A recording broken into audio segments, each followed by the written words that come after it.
Ladies and gentlemen, welcome back to the NAACP Information Show. We have a real stellar show for you today. But first of all, I want to give a shout out to the National Action Network who helped provide the guest today. So Reverend Mosley and Laurie Cardenas and Kathy Sutton, those people who work with me on a constant basis. One of the things we've done in the inner city is we've developed a partnership with numerous different organizations so that we can come to the table, bring things before the people that normally they will not get.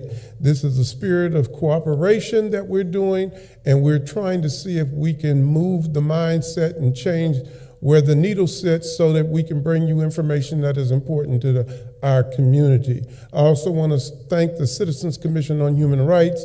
It's a mental health watchdog organization that exposes psychiatric abuse, and they're one of our partners with the NAACP and the National Action Network, and so that way we get the latest in what is actually occurring in the field of mental health, and we always bring you information about that. Today's guest is the Honorable, Professor, I'm gonna say Professor Christopher Darden. You know him from the O.J. Simpson trial.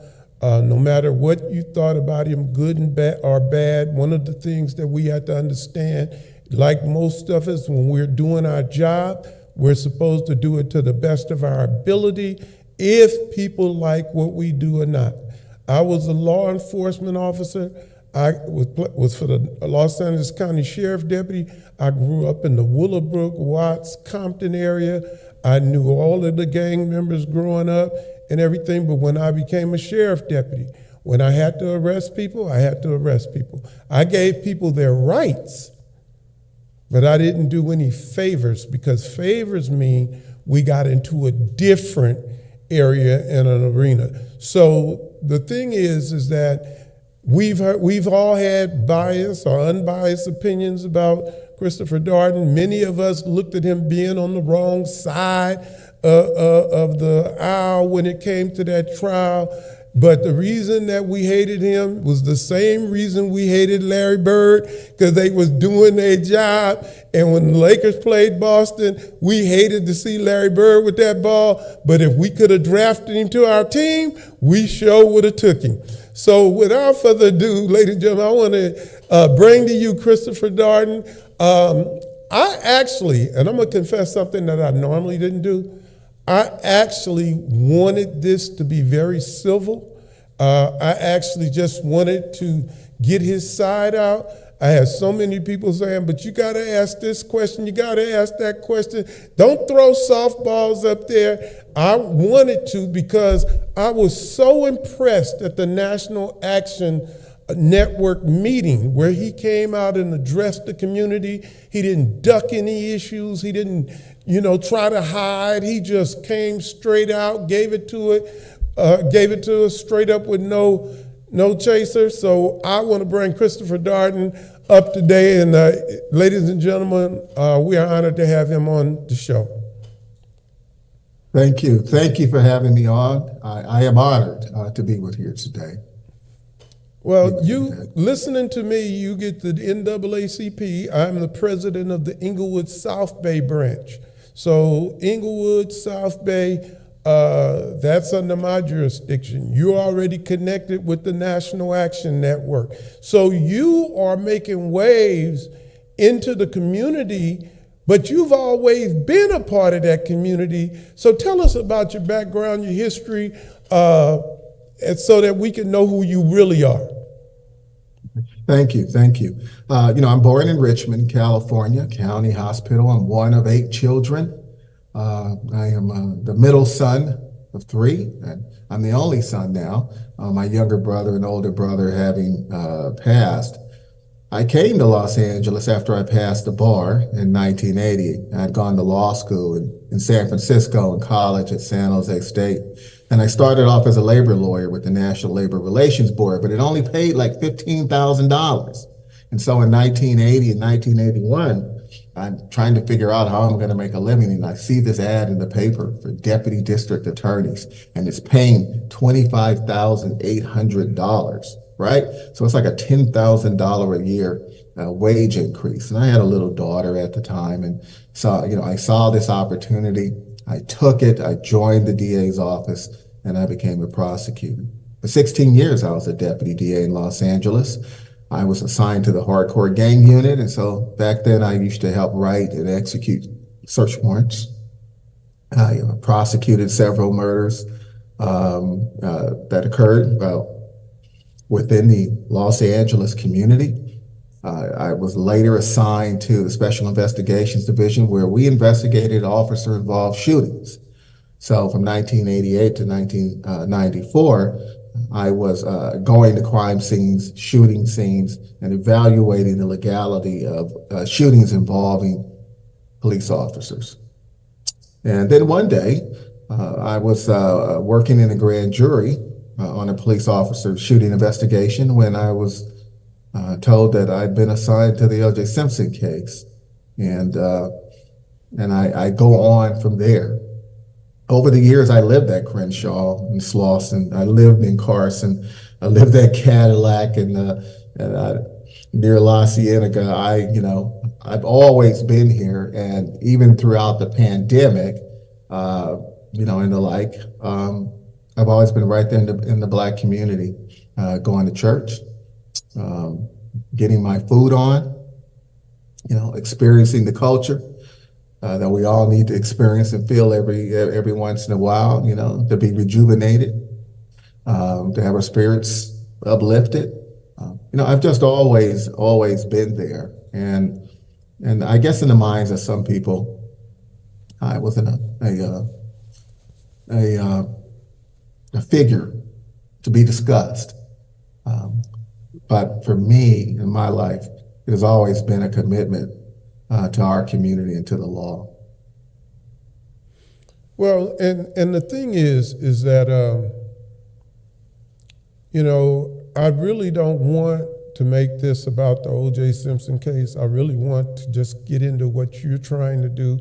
But, in a way, I felt for you doing that trial because you were from the DA's office, but you're going up against some of the stellar names in law as attorneys. You're going up against F. Lee Bailey.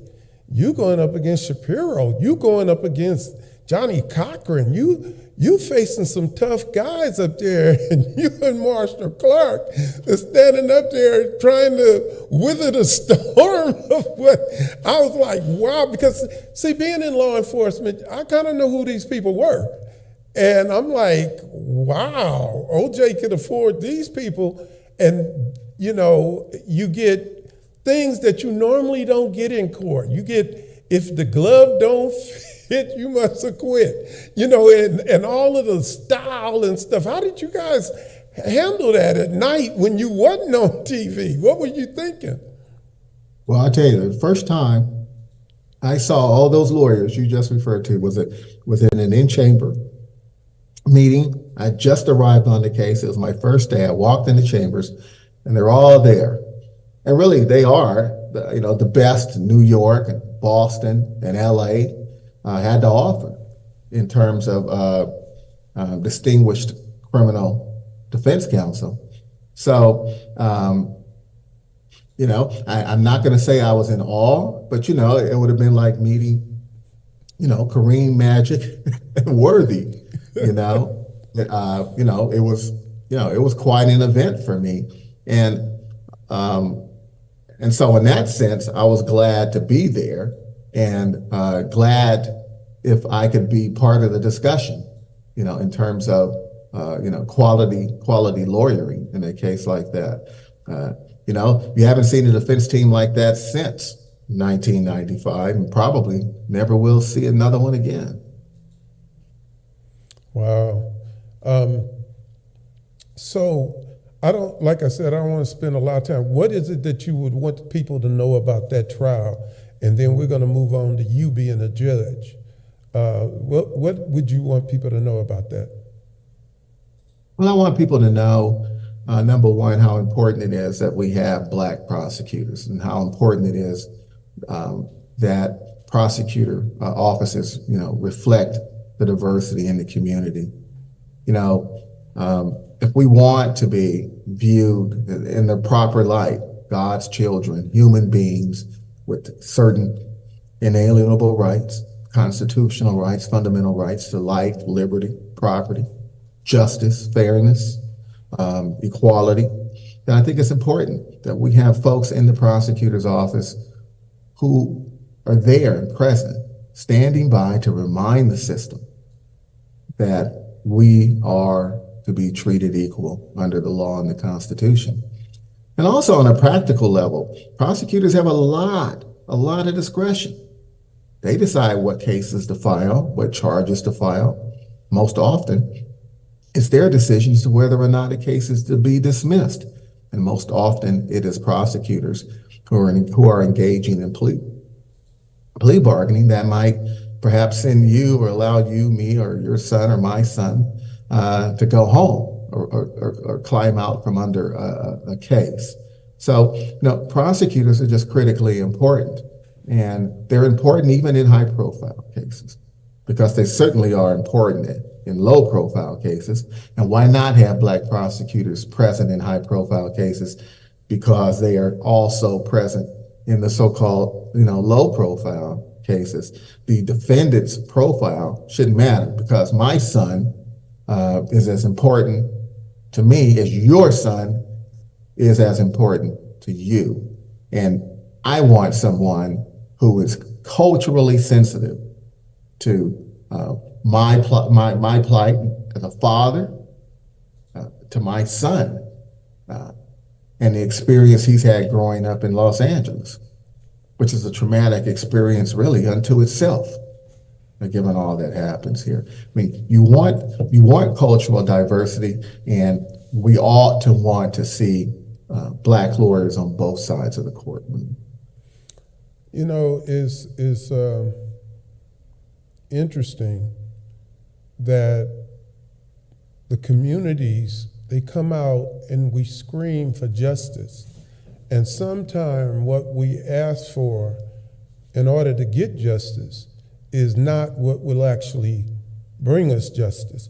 We'll say, we want Black kids to be charged with joyriding like white kids at least used to be charged with joyriding, but it would be the white kid that would get joyriding, and it would be the Black kid to get grand theft auto. You knew the differences in the crack cocaine conspiracy and how crack cocaine got one sentence and regular cocaine got another sentence, like one or the other doesn't get you high and the other one do, And so how do we balance or get justice and it come out that all we mean is we want to be safe in our homes, but we want our children to be treated like other children. And the same break that this guy gets, we want this guy to get, or don't give either one of them a break. We don't care. And it's turned out to where it's like we're asking for lawlessness. And so what do you think about that? Well, we're not asking for lawlessness. We're asking for equity. We're asking, for equality. We're asking that the scales of justice be balanced. And if the scales aren't balanced in every case, then there's no justice. If the scales aren't balanced, there's injustice. Now, to want to be charged equally across the board, that's fundamental fairness. That's due process. That's what the Constitution says we're entitled to. We're asking and demanding that our boys receive due process, be treated fairly. And there's nothing wrong with that. And you see the disparity, statutes that are passed by legislatures who know darn well that this drug or that drug and that sentence, creates a disparity in sentencing. How do you charge somebody send somebody to prison for 5 years because it's crack, but 3 or 4 years because it's powder. And they know, we know, they may not say it at the time, but we know that the powder's in the white community and the crack is in a different community.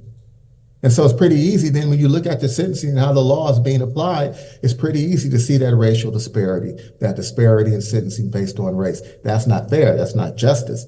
The scales aren't balanced. But we have to insist, including in cases involving the taking or theft of automobiles. Joyriding is the unlawful taking of a vehicle. But grand theft auto is grand theft. It looks a little different on the rap sheet. The mental states involved in each are different, but clearly unlawful taking of a vehicle or joyriding doesn't have the same sting as grand theft of an automobile has. And that is another form of injustice, because it not only does it, again, create a disparity in how someone is treated, but it also gives a different impression of the criminal conduct or the alleged criminal conduct of a defendant, sometimes merely because of that defendant's race. Should we even have grand theft auto, or should we even have unlawful taking of a vehicle? If somebody steals my car out my driveway and drive it all night, why isn't that just grand theft auto unto itself? Do we really need 2 different statutes? Do we really need a cocaine rock statute versus a powder statute? No, we don't. We really don't, because we're really talking about the same conduct. But one man's vagrancy is another man's standing around. There is a sting associated with how we label or describe a particular crime. Okay, here comes a fastball. What should happen to prosecutors when they withhold evidence, or they know that they have information that could exonerate someone, or they know that a law enforcement officer is lying, or should reasonably know? What should happen to those people when they withhold the evidence? Because how can a judge if they don't know all the facts? Or how can a defendant defend themselves if people are withholding evidence that could help them or lying on them?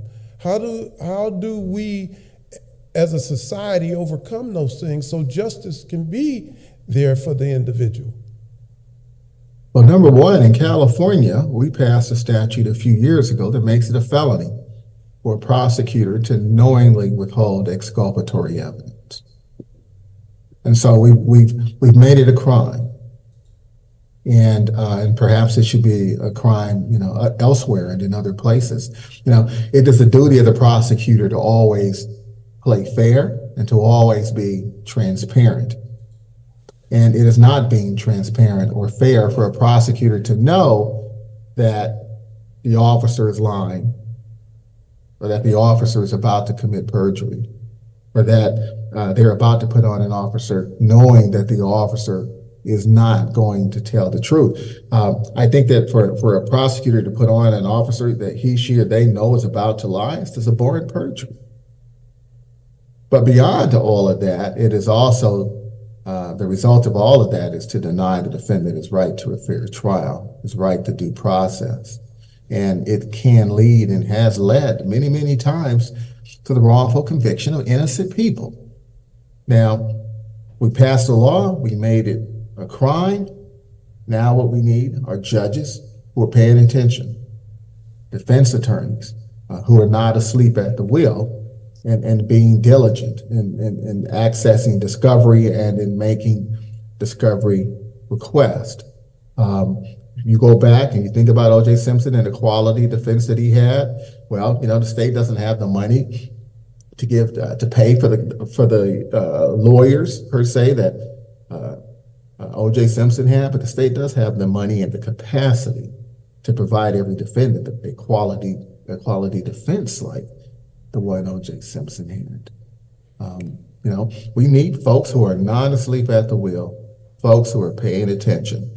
And I've sat there in court and I've watched officers, say things and it just doesn't pass the smell test.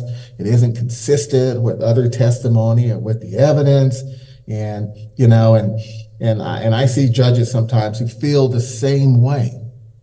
You get the sense that, hey, they are also like, wow, that's suspect. But the question is, what do they do about it? What do you do about it? You need judges who will do something about it. And you need judges who, when they hear testimony that seems inconsistent, that seems fishy, you need judges who have the courage to say, wait a minute, I want to ask some questions. I need to better understand this. I don't understand why this officer says X and the other officer said Y. What's going on here? So you need judges who will intervene and ensure that the evidence that comes out in the courtroom is true. I had a case when I was a sheriff deputy, and I saw how it could happen. We had stopped the car. It was obvious the guy, we thought he was stuffing a gun under the front seat, but he actually was trying to, I don't know why he was stuffing crack cocaine under the front seat. So when we retrieved it, we marked it, and it was FS on there. Where when I went and spoke to the judge, I knew I had found it, but I couldn't quite remember why we put FS. So I said, because my name was Fred Shaw and I found it. Well, my partner said, because we found it under the front seat. Well, both of them was true. I found it under the front seat, but you had two different statements, but both of them were actually true, and nobody was trying to set nobody up. That's just the way, but two people had a different account because you were doing your job out there, time passes. Sometime before these trials come up, you can't remember that from the other 10, and things can happen. So I know both sides of the fence and how it can be, And I grew up where officers threatened when I was 13 years old, to plant something on me because I had a big mouth, because my mother was real powerful in the county, and I didn't feel I had to take this. And then we found this on you. I'm at the boys club with basketball in my hand. You ain't find no weed on me at 13 years old. But so it can, so sometimes a judge has to be able to look at it and determine, well, okay, I can see, and this judge did. I can see, was the dope under the front seat? That's what we want to know. How you marked it or whatever, that's not material right here. And so, go ahead. And see, the issue here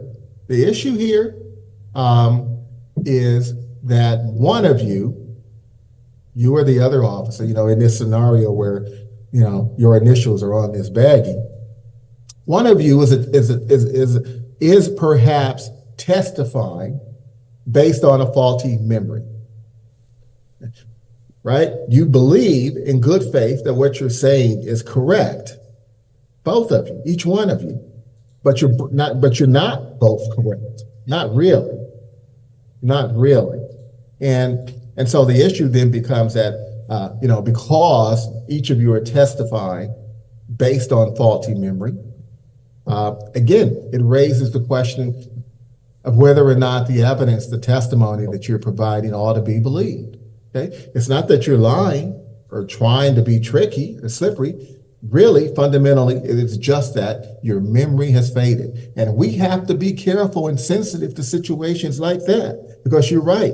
Years can go by between the time you make this recovery and the time that you testify at trial. between the arrest and recovery of this evidence, you may have had 150 interactions with other citizens, made another 50 drug arrests, testified in 25 other cases in the meantime, and now you've been out all night because you worked the graveyard shift, and now you're being dragged into court to testify to something. So maybe your memory isn't as clear and exact as it ought to be. We have to be, and the police have to be, and the prosecutor has to be. We all have to be sensitive to the fact that memories fade. And when memories fade, testimony changes. And that testimony shouldn't come in. If people can't completely remember what happened or why something happened or how the evidence was booked, people shouldn't testify to it. If you can't remember, don't try to rebuild your memory, because when you do, many times you build it wrong. And again, that can lead to a wrongful conviction. I think the best thing always is to say, I'm not sure. Let me read my report. I mean, if I'm an officer, let me refresh my recollection, because I wrote a report that night. And, and rereading that report might provide the answer, the correct answer to the question. But people have to be careful when it comes to rebuilding their memory while testifying or before testifying. Because, time goes on, our memories change, and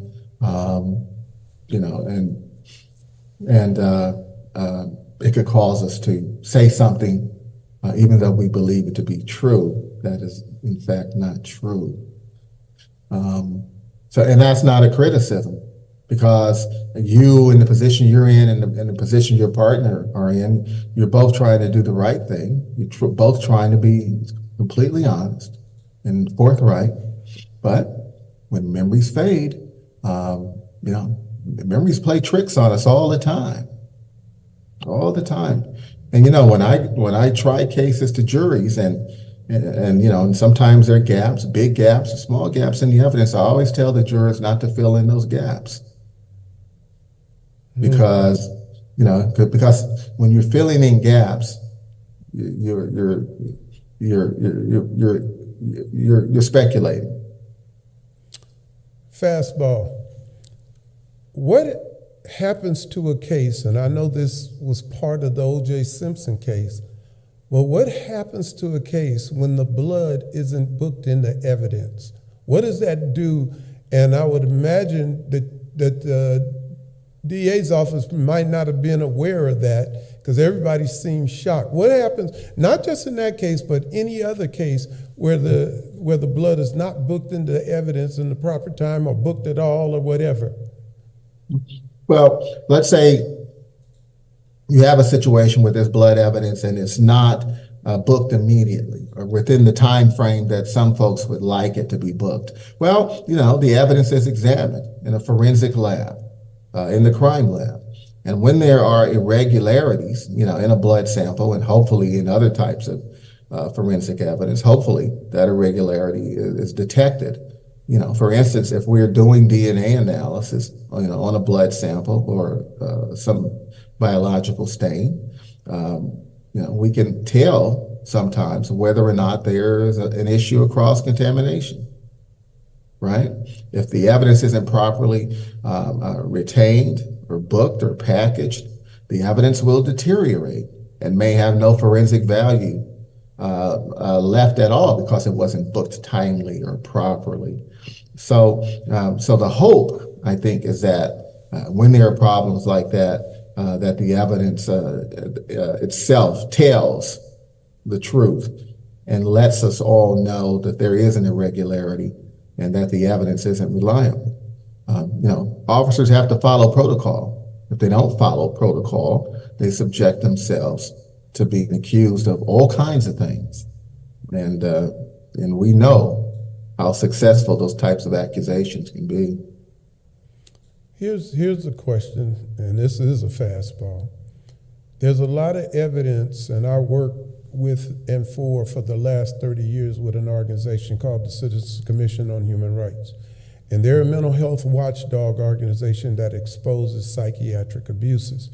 However, lately there's been a lot of evidence on a lot of sites, and there's a lot of proof that these psychiatric drugs cause damage to these kids. They cause suicidal tendencies, they cause homicidal tendencies, and in some cases they even drop dead.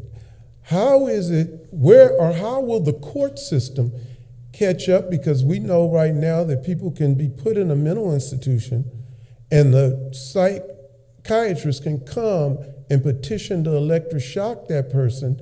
And it's been reported, and I guess I won't say in every case, but the person doesn't get to come before the judge and plead their case. How do we catch the judicial system up to where the documentation is coming right now? Well, I was in court the other day, and I overheard the court and counsel discussing a case, and the issue was whether or not the defendant, who was not present in court, would be forced to take medication.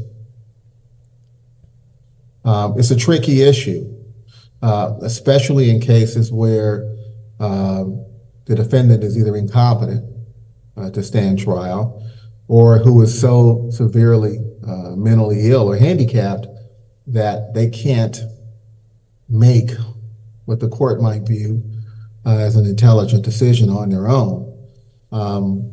That's a tricky thing. Involuntary placement in a mental health facility, is a very tricky thing. The law tries to provide some guardrails, a safety net, requiring evaluations or release within 48 hours or release within 10 days. But constant evaluations and reevaluations, it's a very, very, very difficult issue and a hard call, I think, for any judge to have to make. You have to rely on the experts. There should be, psychiatric and psychological and medical support for the request that's being made.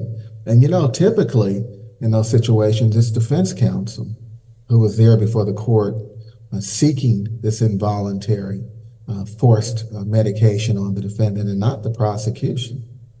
So, we hope that defense counsel is acting in the best interest, of their client. Why should I vote for Christopher Darden over any other judge that's running in this? What makes you stand out for the community to know that we already know you have integrity, we already know you have fire, we already know because we've seen it on TV. But why should we vote for you to be a judge? And what makes you as trustworthy a person as anybody else to sit in that seat? Well, that's a good question. And let me address the issue of trustworthiness first. Number one, I think people know that I have a passion for the law.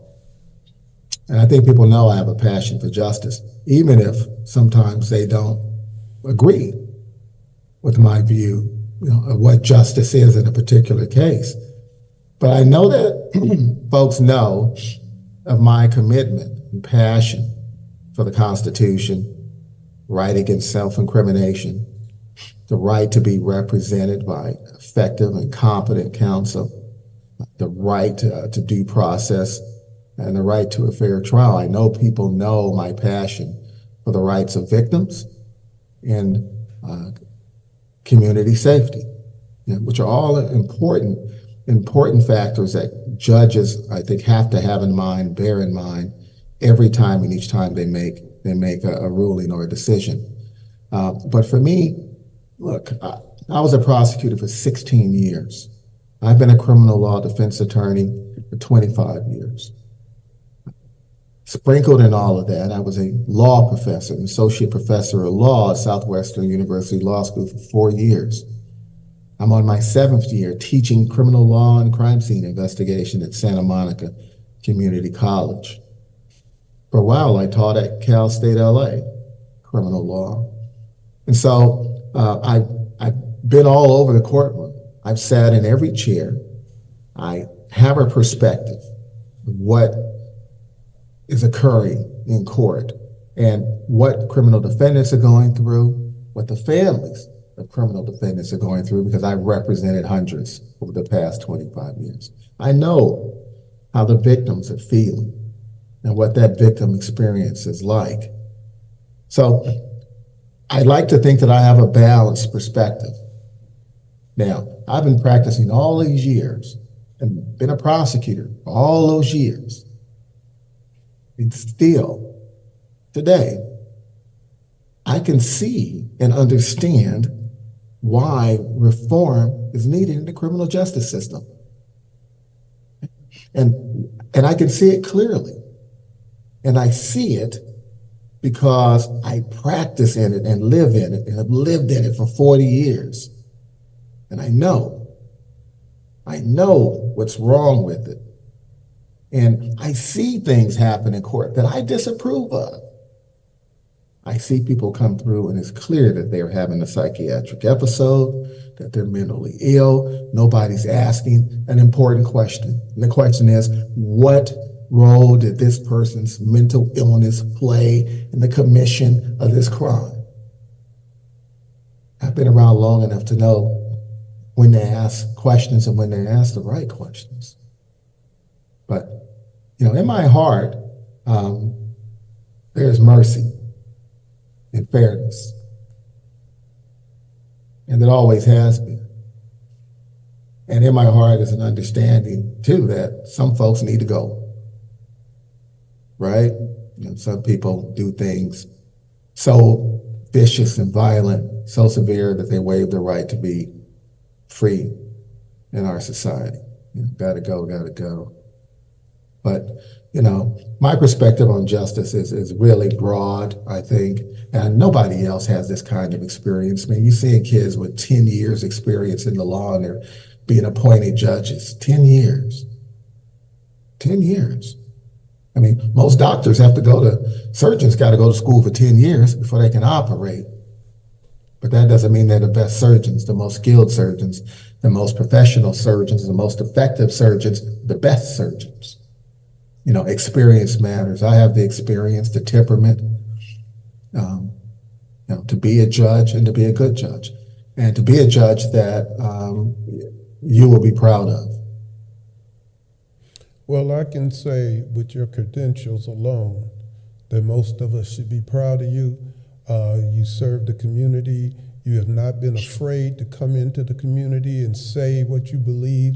You don't soft shoe it. You tell it like it is, and people can take it or let it alone. So just on that, with your, background in the judicial system and everything, one of the wrap-up questions I want to ask you is, the community call public defenders public pretenders.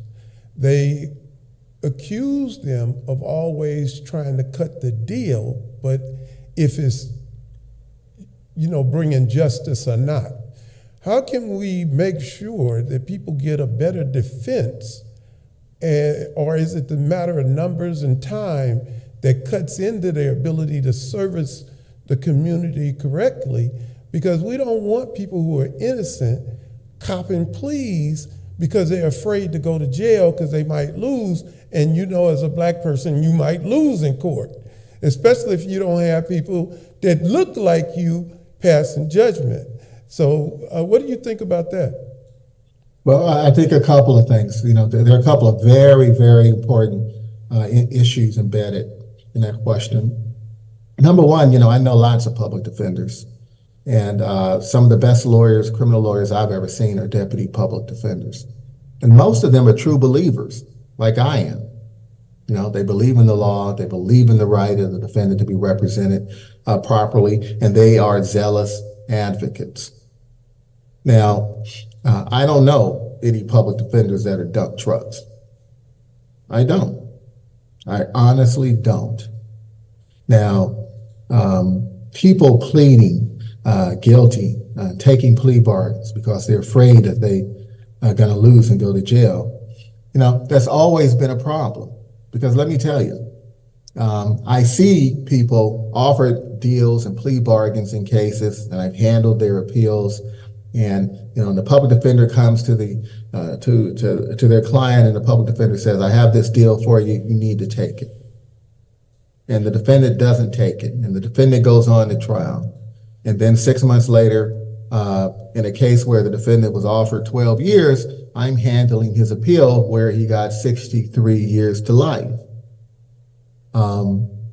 That's actually a true case, a case that I actually handled on appeal.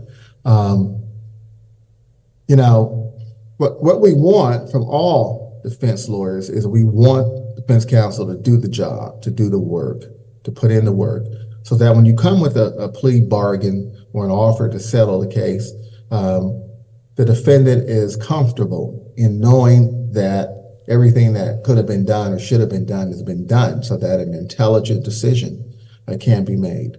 Now, the law is so heavy-handed, so burdensome, so impersonal and uncaring that I see people plead guilty in cases where they might have a chance at trial, but the DA is offering 2 years. And if they lose, it's a mandatory life sentence, right? And I see people sitting there, saying I'm innocent, or if I was involved, I wasn't involved to that extent. They're offering me 2 years, but if I lose, I'm going to get life. What do I do? The law, it is the law itself. It is like a mountain dropped on some folks sometimes, and they can't get out from underneath it. Wow. Unless they take a deal. I hate to see it. I've actually seen folks and been involved in multi-defendant cases where defendants have taken a deal, even though they may have a 50-50 chance at trial, 60% chance, 70% chance, 40% chance at winning. But the law is so unforgiving and the sentences are so stiff, they feel like the only way to preserve their life, to save their lives, or have any life left at the end of the process is by taking a deal. And this is what happens when we have statutes that have mandatory minimum sentences, or when we have statutes that have mandatory sentences like life without the possibility of parole, and things of that nature. It really interferes with the free will of the defendant. It's worth a law review article. It's worth a scientific study. This issue of people pleading guilty because the law is so heavy-handed that if they don't plead guilty, they could lose their life to the prison. How important is it for the community to take some of the responsibility for the fear that a lot of Black people have when they come to court, because we tend to always duck being jurors and things like that. But how do you get justice if you don't have people who understand how you could be innocent? Like, for example, I remember one time, because I grew up in Compton and Willowbrook, I was actually looking at a case. It wasn't a case that I was in. And I knew that the kid was lying. He was afraid. And it's like I could just read that the gang members in them basically said, "You will take the fall." And I could read it, but the jurors couldn't see it. So how important is it that we participate in this judicial system so that people can get justice? Well, and you know what? I was trying a case recently, big case, and 87 prospective jurors were brought in. And these jurors that came in had already been time qualified, meaning because the case was going to be a long case, a long trial, down in the jury room, they separated out all the jurors who could not serve on jury duty for 2 months. It was going to be a 2-month-long case. And when the jurors who said they could serve that long came upstairs to the jury room, out of that 87 jurors, there was one black man. One black man. And when we finally got to him, he told us his occupation. He was an FBI agent. Okay? He was an FBI agent. And unsuitable for the defense. But the fact is that you can't get justice, you can't be assured of justice unless you're present and participate. You see, I as a Black lawyer and I as a Black judge, I have to be there. I have to bear witness. Okay, I am part of the insurance policy that the Constitution guarantees. A defendant has a right to a public trial. A defendant has a right to a jury of one's peers. We can't demand justice if we aren't willing to be present to ensure that it occurs. And obviously, there are different standards and there are different places we need to be. We need to be on the street with our, cell phone cameras, right? We need to get our kids lawyers, right? We need to look at the statistics every year, look at in custody deaths that occur in the jails, the county jail and the city jail. We need to pay attention to see who's being arrested, who's being stopped, and who's being profiled. We need to see who gets charged with what, and is there a disparity in the DA's decision to charge? Is there a disparity in sentencing? And who's being convicted at trial? We need to be there and present at every step of the process if we're going to ensure that there's justice. And we see someone in uniform and we say thank you, for their service to the country. Well, jury duty is also service to the country and the community. It's so critically important. I tell you, every time I sit there at a council table picking a jury in a case where my defendant is Latino or African American, and I look out there and I don't see any his folks and mine, it's very disheartening. It's very disheartening.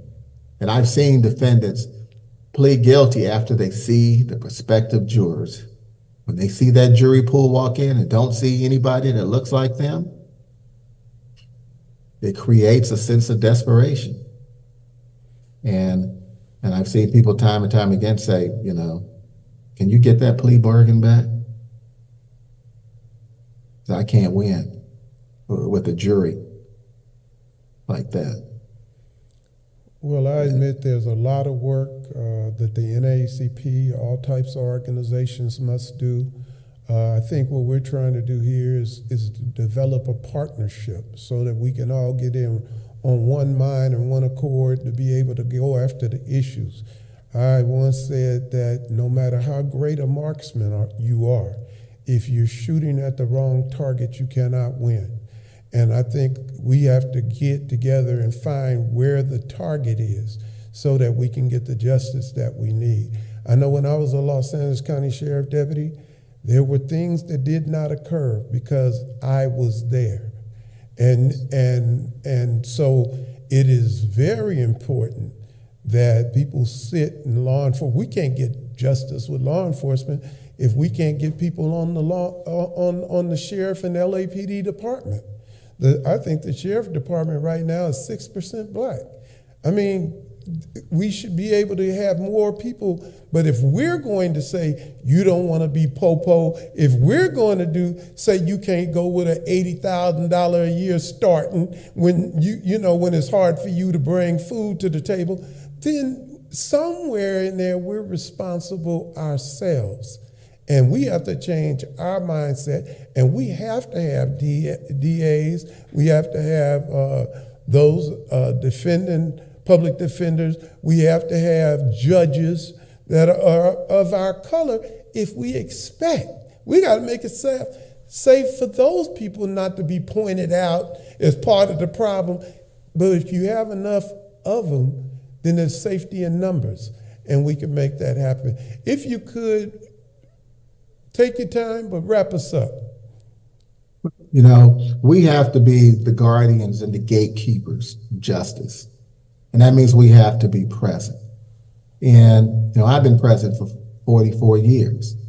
And I have been fighting the fight long before, folks started complaining about these officer-involved shootings. I was in a unit in the DA's office demanding that charges be filed, demanding that officers be dragged in front of the grand jury, demanding that police officers turn over their files and evidence so that we could conduct an objective examination of what happened in certain cases. I sat there by the door. I was a guardian. I was a gatekeeper. I was a witness to what was occurring. And because I was a witness, bad things didn't happen. Wrong things didn't happen. I want to continue doing just that. I want to continue doing it from the bench. I prepared myself. I've taken courses, I've studied the law, I've practiced the law, I taught the law. I'm ready and I'm prepared to be a good judge, a fair judge, a conscientious judge, fair judge. And I hope that you'll support me and vote for me. Well, we want to thank you for coming on the show, taking time. I know you got some other places to be, and I know you're everywhere in the community right now, and you're showing up and you're showing out. I wish you all the luck in the world. I cannot, as a NAACP president, endorse any candidate and stuff, but I did want to give you an opportunity to come on because you are a part of Black history in this Black History Month, and so therefore I felt that you should get an opportunity to come on this show and express yourself. So thank you for coming on. Good luck to you in the future. And if you win or don't, there'll be things that you and I will get together on and work on to help benefit the people in the community and so forth. Absolutely. Yes, sir. Thank you. Thank you for the opportunity. Thank you. All right. So our guest has been Christopher Darden, a well-known district attorney who has been in our community, serving our community. I really appreciate the fact that he came on, he spoke candid, he did not pull punches, he told the truth, he did not duck issues. So we thank him for coming on at this time. I just want to remind you this show was brought to you by the Citizens Commission on Human Rights, a mental health watchdog organization that exposes psychiatric abuse such as the mass drugging of children and electroshock therapy. We also want to acknowledge again one more time, because this was brought about through a meeting that was through the National Action Network, and we thank the people over there and the partnership that we have with them and so many other groups in the community. Until next time, I'm Reverend Frederick Shaw Jr., and God bless.